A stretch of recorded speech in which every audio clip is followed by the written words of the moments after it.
Yen Emma ate Emra Adom so na afi ye hye brano ya ye Minerals Commission edin komo na enem komodie no de ye hye eye 2024 aka be bosome ne kakra na afi na kona wieye enti 2024 afi ne nyina no na ne outlook etesen eba no mining sector hono mo a edanche so ye be hye ani swade hu no for afi pemi no ene adununum 2025 ne no so eye den Ora Martin Kwaku ayisi CEO Minerals Commission meneno ebedi sankom ora ayisi Martin abna tisan nyame adom me ho ye pa na yenhwe 2024 aka enano kakra bi na afe no ekona wiye in general be kasa outlook no na etisen so far yeah na kasa bi o yesi nikura e ba kope okay the truth shall set you free and then say me I was in a crowd for her. I don't know about other horse. One of the horse almost saying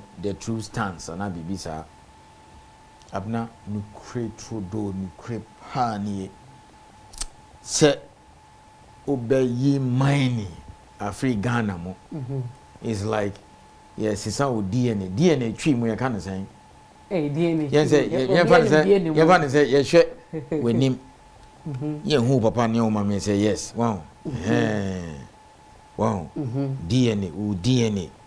Say yam fan say I mean your DNA your everything. Yeah, DNA mining. And no chance everything is perfect. And yes, I'm a dad. Outlook for the year.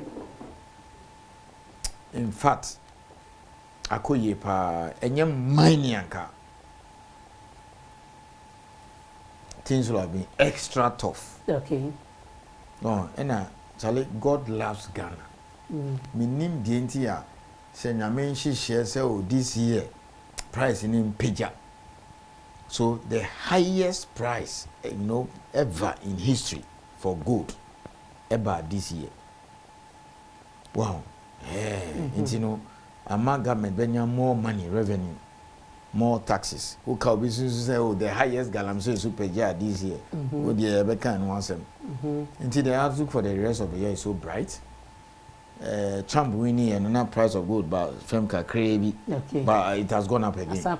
Oh yeah, drop below less than $2,600 an ounce. But as a page up you, I could dry. Oh, this year is over 2,600. Okay. And a mines almost come. Until this year. No one about the balancing the budget, taxes, royalties, and some me can't be as any be never quite buy ho. Nippana or tone for cardinal, Nippana or tone for or boissy or tone for Takwa fan call for. Well, cater now or children or fan call for, until at least be soon be a better salary and all those things. So, this year will be one of the best, if not the best, performing year in the mining sector. Ne wo Ghana pa wo ayebe wo Ghana 2025, 2026 and 2027.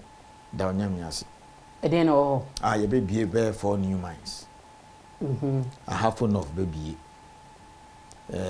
Parliament for Bana ye share lithium ratification a almost be Azuma be and onim bibi. Yeah, I hope since 1916. How many years? 180 years. Manganese are two and suta they call out raw. CC refining $450 million refining. Okay. So construction of manganese refinery. Kadna President Kodane did 2 years ago or so. Lithium.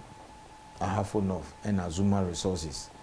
These 5 operations are adding close to about 4 billion. Okay. Look, sector B and new this kind of investment. And the more expanding. I spoke last week. I spoke about BBN.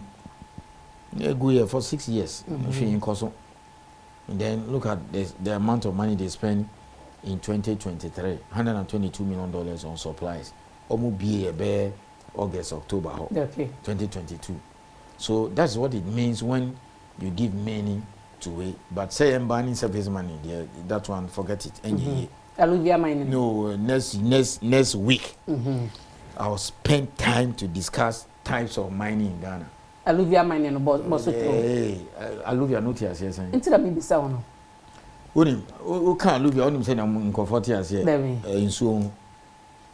Nti wo na woni mu de na alluvia mining na. Betimi ahu alluvia ba bia ni nsuo kra ni ho. Nti do na say wedded material it say nkwanse. Okay. Nti unya ka alluvia pe nkofo se nsuo. Nti se bia di obi akoye wie na obi nso akodidi ase. Anu dia obi aye wie no kwa tailings. Nti alluvia no ye unse ye wo hard rock. Abubo nan kasa. Den. Eno this all use explosives. Explosive chi kasa ye kan say. To pae. Na o hihye ye we na po na pae. And now what so akogu processing plant ayam. Eno ye hard rock. Se no ni alluvia no. There be alluvia there I don't know, yeah, geography, almost be weathered material. Either say in soon na abeja go ho ana baby over the years no rock no I weathered. Wow. And that's science so pictures. Baby ateche wana. Yeah, but you see, ignorant the ignorance is that when you call alluvia pen so in soon but it's not the case. You can find alluvia deposit in areas where there's no river. But it's a obetumi call baby when say alluvia no what top.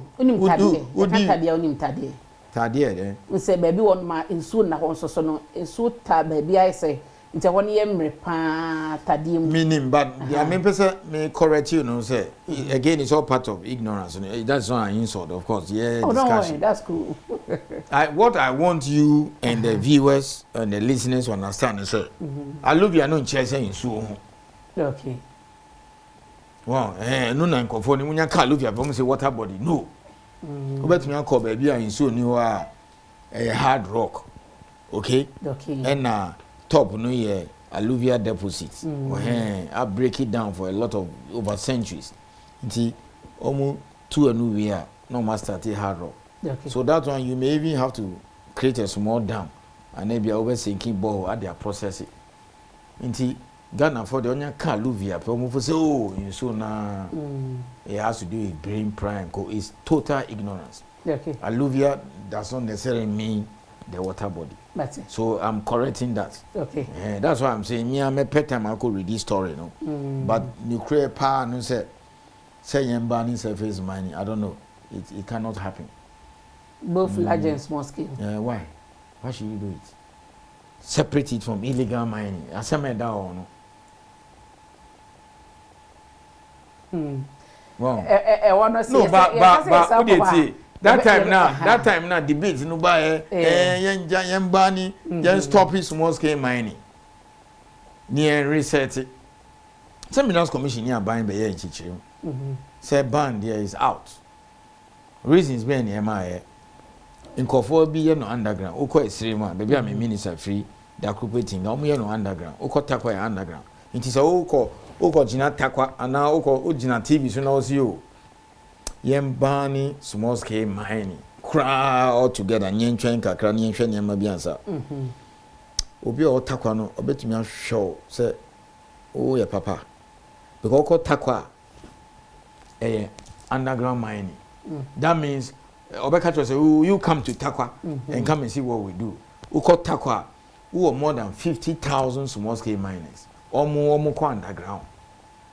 There's nothing like prayer and cobra bring into no or no adwin. Uko ye free Krubi Tinga da Krupe almost Savannah region. Mika so much time ye mom license. Omo underground omo fem. Mako peja abo no aba no ma process it enye nso asem omo sinking omo boreholes. It is also stop all the small scale mining oni onya adwin. So I think over the period it be apart from 1 or 2 hardliners na so be abegia to me say wholesale ban. I don't know the word for wholesale in tree enye juma. That's number 1. Number 2, ya bani daw. Ya bani April 2017. That time in the ministry all the way to 2018. Anye juma. Up to now kofa boka.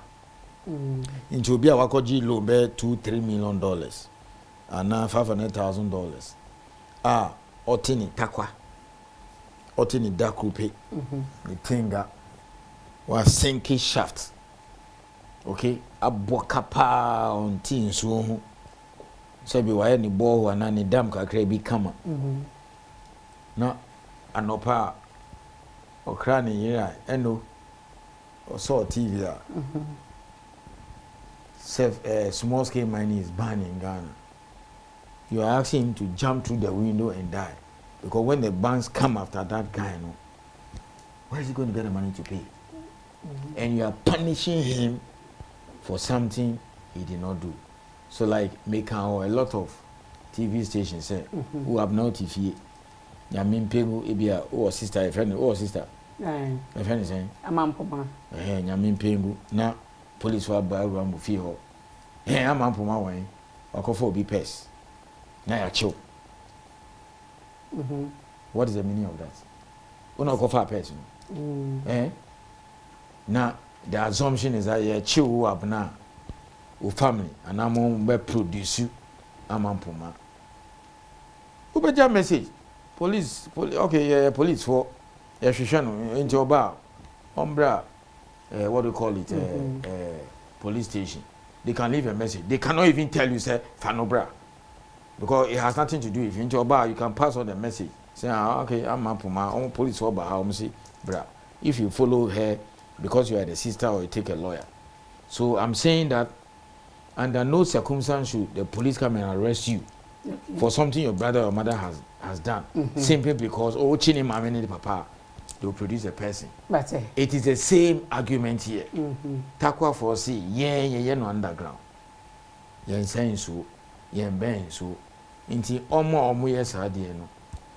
Go and kona kochi omo. Okay. Inti say, ba oti na obe bi no si o, obi anja na juma. Na wa ha omo. I think obi ati asiye. Mate, already see my share 2025 projection say 2025. In fact, every year, say every year be one share be mine. When last time I be mine 2013. Okay. 11 years in here.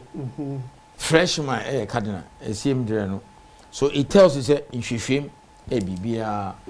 It is a ubi mine na one yen shishim na de be as kanuba na odidi ho a as a business when you have 5 cedis profit and no instead of you to invest maybe at 3 cedis and bibisa after some number of years you collapse.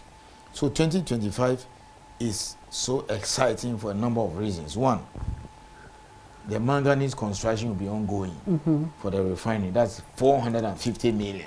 You know, see the Yembani surface mining. Manganese is a surface. 2, Newmont Ahafo. Your friend in Newmont Ahafo no because my current operations no yes up Newmont Ahafo $1 billion surface mining by June July on the commission. So another new mine. It means more jobs, more taxes, more revenue, and then what we have been discussing in the last 2 weeks, more goods and what? Services. You remember Payam will be for catering. You remember Pay will be for medical. Almost start across some more contracts. Financial. Intino, Sika Beba Chrome. You remember supplies, more revenue, more receipt. Into 2025, and then one should cry about number 5 in the world. 20, particularly price no jina baby jina. 2025 be dead too. Mate na fe Mamenkai was samani ora Martin Kwaku AEC and na Adom Komo Minerals Commission CEO Chief Executive Officer na afeno ekwana wiye the obi share nim say ye benya solution to mining musin tony ohawa de eba e won so no plans be for 2025. Oh, plans in bebre. For example, when some can say the fundamental cause of illegal mining here, lack of geological investigation be pass as papa bia miners no. The last 2-3 years near here shame they discover geological survey they did so ma you must for oh next year by this time in Shishimo we be ready. Ya chicha mines that's the first in Egypt. It will be a surface prospecting near there, especially small scale fund. But no kwanso. Okay. Because no here near more assassin. That's number one. Number two. Okay, said, was it 2-3 months ago? Vice President be commission refinery be Diamond House or no? I was there. Or can be that day? I don't know. I was weeping. Or see, or no, be present. I feel be over $10 million. Yeah. Near the idea, if you shame. A dear way, yes, starting 1989 will not be where we are. But at least, I don't know, make 2 weeks ago, you shall make a choice. At least, we'll be at here. But I said, Ghana, because I know sure a problem, no. Yet to me, so sources are dear one a mini area in can force any hellish. Minim said now over Utinka, near hellish. Oh, I said, when you're about one so and I'll be busy. So, me favorite example, wager down. Yeah. I said, what is it the western part of Accra? It's a whole executive instrument that's assassin. Government land, yeah, acquire a chapontan, yes, here. The assumption is that in so many years, now. Yeah, be na call your to the sea. We say you sit down on Obi a catch us all title. And Obi also catch us over ton as I say more no beton down or wager down na mentor. Because yeah ma title be a say wa ko dam hoda. Obo say nko for sit down be nim ho. Near down na den. Near da. Okay, so your attitude no. And a Niger, I say 2-1. And a 2-2 and a 2-1. Man Shepo, a 2 and a 2-1. Niger. Penalty cry, could you say Niger, yeah, bet me a more mulo, I show more. I say 2-1, ever a crew. Like Ghana. Bonnet them hair, so pow. Oh, I see me. Cose. I see me pa Niger. I say Ghana Blaster 2-1. Ewa Accra. Okay, the mine in the Koyenim. 2025 it's an exciting year. And the last 2 years, near Casaminas Commission, see 10 offices. Okay. Next year, Upper West, Upper East, Nina Bear ready. A Juma by a fan call for Obi our mining engineer, want to mean transfer. Until may use a platform where we are mining engineer now see Unia Jumaya. Then you have to find your way to the Minerals Commission. They pay Jumama or mines. Okay. Yeah, because in Nigeria, being say sociology, ni there's a 2025 assembly here. Even now, and no pay Lady B by me chances here, or see, or a mining engineer. Lady B come and be on your first class. Okay. Oh, you're doing document, you didn't call mines. Young lady, mining. So you're engineer. Mining in particular. Mining. You cannot be unemployed. Why? They should call me. Okay. Especially your bar because you have more opportunities, more bar. Then you just say find Bema. But anybody who says or you're a mining engineer or fee, the person should get in touch with me. Okay. You do better mines. That is it. Your DNA is mining, and mining is our DNA. Okay. But it has also been a very stressful year for me because Obi said, Ghana Apa the last 3 months, 2 bosses are no more challenge. And I'm here very stressful. Minerals Commission CEO, ni Electoral Commission boss. You be can you say Ebia ne dia beju after election. But me media no dia. This is for me. Nipa na obeba no so ye beka. But it's okay, it's good. Let's speak our mind. Like she say Niger. Say go for boefu. Now boefu. Oh, me already say bank of us to Adom resigning on your me. Oh, say you have 35 million coaches in Ghana. Just like we have 35 million mining experts in Ghana. Okay, to show to Adom resigning. Ah, na say I'm more Jumana. Nigeria say want to me and call it minimum me a mining lawyer me feel rara.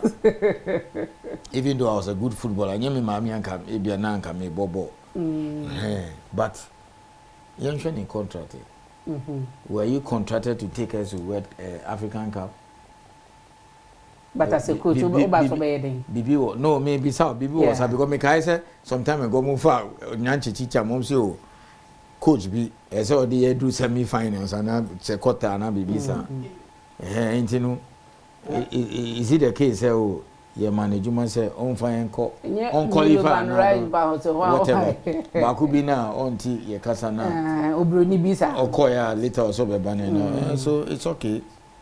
That's all right. But talent is there. Me Kadebia said there are some 3 areas your talent here world class. Actually 4 areas in Ghana. Your talent here world class. Talent in war. Boxing. Football. Mining. And geology.